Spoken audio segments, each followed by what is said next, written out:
अगर आपकी सैलरी 15,000 रुपये महीना है तो क्या आप करोड़पति बन सकते हो? जी हाँ, ज़रूर बन पाओगे अगर आपके पास में फाइनेंशियल नॉलेज है तो। मैं इसको दो कैटेगरी में डिवाइड करना चाहूँगा। पहली कैटेगरी जिन लोगों की उम्र 21 से 22 साल के बीच में है, और दूसरा जो लोग अभी जॉब कर रहे हैं। इन दो कैटेगरी लोगों के लिए ये वीडियो काफ़ी इंपॉर्टेंट होने वाला है, क्योंकि इस वीडियो में मैं एक ऐसा रूल आप सभी के साथ में शेयर करूँगा जिसको अगर आप फॉलो करते हो तो कुछ ही सालों में आराम से करोड़पति बन जाओगे। एटलीस्ट पैसों की वजह से आपको भविष्य में कभी भी कोई प्रॉब्लम नहीं आएगी, यानी कि पैसों की तरफ से एकदम निश्चिंत। सो वीडियो को लास्ट तक ज़रूर देखना। हम में से ज़्यादातर लोग जो अभी जॉब कर रहे हैं और उसमें जो सैलरी उनको मिलती है, अपनी ज़रूरत और इच्छा के हिसाब से वो खर्च करते हैं, यानी कि मैक्सिमम पैसा अपनी नेसेसिटी और वांट्स के ऊपर खर्च कर देते हैं।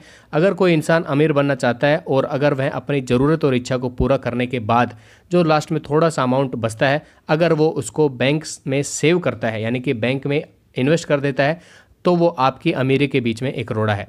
तो इसलिए आपको वीडियो पूरा ज़रूर देखना है, क्योंकि करोड़पति बनने के लिए एक आसान सुरक्षित तरीका मैंने बताया है और एक इजी एग्जांपल के साथ में। इसलिए दोस्तों, आप कितना भी अच्छा जॉब कर लो या फिर आप कितने भी सेल्फ एम्प्लॉयड हो जाओ, आप कोशिश करने के बाद में भी अमीर नहीं बन पाते हो।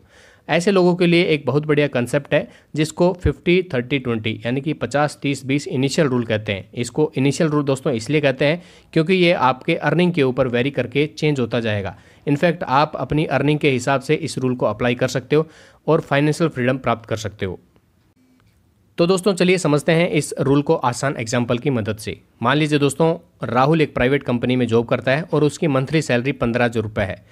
तो राहुल ने ये वीडियो यूट्यूब के ऊपर देखा और अपनी सैलरी को 50-30-20 रूल के हिसाब में डाल देता है, यानी कि अपनी मंथली सैलरी का 50% वो नेसेसिटी में खर्च कर देता है, यानी कि डेली लाइफ में काम आने वाली चीज़ों के ऊपर, और बचा हुआ 30% वो खर्च करता है दोस्तों अपनी लायबिलिटी के ऊपर, यानी कि जैसे कि कार खरीद लेता है या वैकेशन के ऊपर चला जाता है या किसी पार्टी में एंजॉय कर लेता है।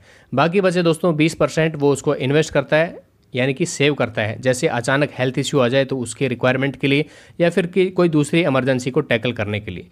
तो दोस्तों नेसेसिटी मतलब ज़रूरत में राहुल ने खर्च किया अपनी सैलरी का 50%, यानी कि 7,500 रुपये। उसके बाद 30% चला गया वांट्स, यानी कि अपने शौक पूरा करने के लिए, तो उसमें उसने खर्च किए 4,500 रुपये। और फिर लास्ट में जो बचा 20% उसने सेविंग या फिर इन्वेस्टमेंट के लिए छोड़ दिया, यानी कि 3,000 रुपये प्रति महीना वह इन्वेस्ट करता है। तो उस हिसाब से राहुल हर साल 36,000 रुपये बचा लेता है।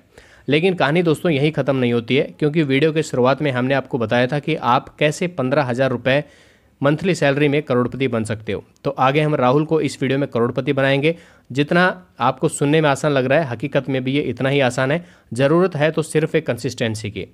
तो दोबारा से आते हैं राहुल के एग्जाम्पल के ऊपर। राहुल 1-2 साल के बाद में राहुल काफ़ी मेहनत करता है और कंपनी में उसका प्रमोशन हो जाता है और उसकी मंथली सैलरी 15,000 से बढ़कर सीधी 30,000 रुपये हो जाती है। तो क्या अभी भी आप 50, 30 और 20 इस फॉर्मूले के हिसाब से इन्वेस्ट करोगे? यदि वह इस जगह पे ऐसा ही करता है तो आप गलत हो और राहुल भी ये गलती करता। लेकिन दोस्तों, राहुल ने यूट्यूब के ऊपर हमारा वीडियो देखा हुआ है और वह अपनी अब काफ़ी समझदार भी हो चुका है। अब 15,000 सैलरी का 50 यानी कि 7,500 वह अपनी ज़रूरत पूरा करने के लिए पहले कर लेता था, तो क्या अब भी वो 30,000 का 50% यानी कि 15,000 रुपये अपनी नेसेसिटी के लिए खर्च करेगा? यानी कि जब उसका 7,500 रुपये में पहले काम चल रहा था, तो क्या अब उसने उसी नेसेसिटी को पूरा करने के लिए उसको 15,000 खर्च करने पड़ेंगे, क्योंकि उसकी सैलरी बढ़ चुकी है।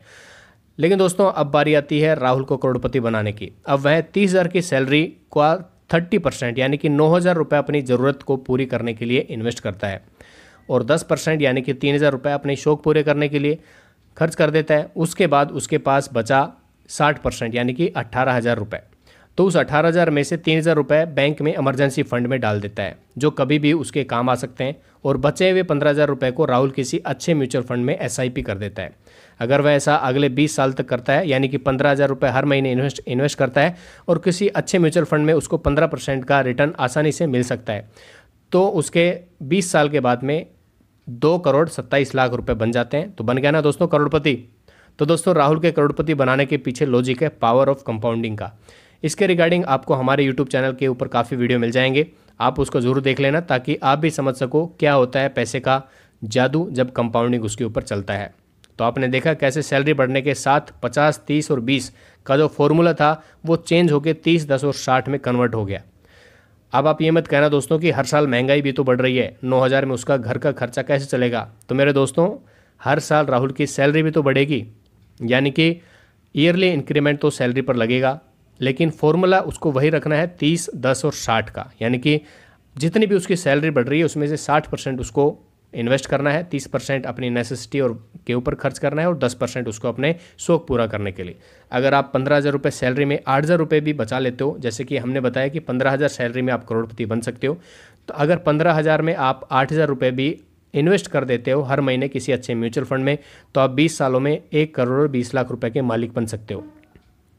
तो दोस्तों, आपको हमारा ये वीडियो कैसा लगा कमेंट करके जरूर बताइएगा, और किस म्यूचुअल फंड में आपको 15% तक रिटर्न आसानी से मिल सकता है इसके रिगार्डिंग वीडियो चाहिए तो वो भी कमेंट में जरूर बताना, और अपने दोस्तों और परिवार के साथ इस वीडियो को शेयर करना ताकि सब जी सके फाइनेंशियल फ्रीडम लाइफ। जय हिंद।